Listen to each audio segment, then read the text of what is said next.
بسم الله الرحمن الرحيم. تبارك الذي بيده الملك وهو على كل شيء قدير.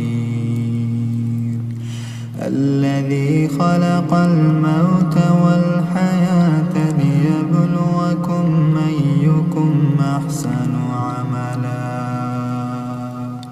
وهو العزيز الغفور.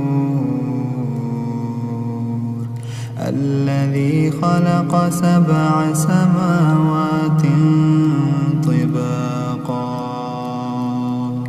ما ترى في خلق الرحمن من تفاوت فارجع البصر هل ترى من فتور ثم ارجع البصر كرتين ينقلب إليك البصر خاسئا وهو حسير. ولقد زينا السماء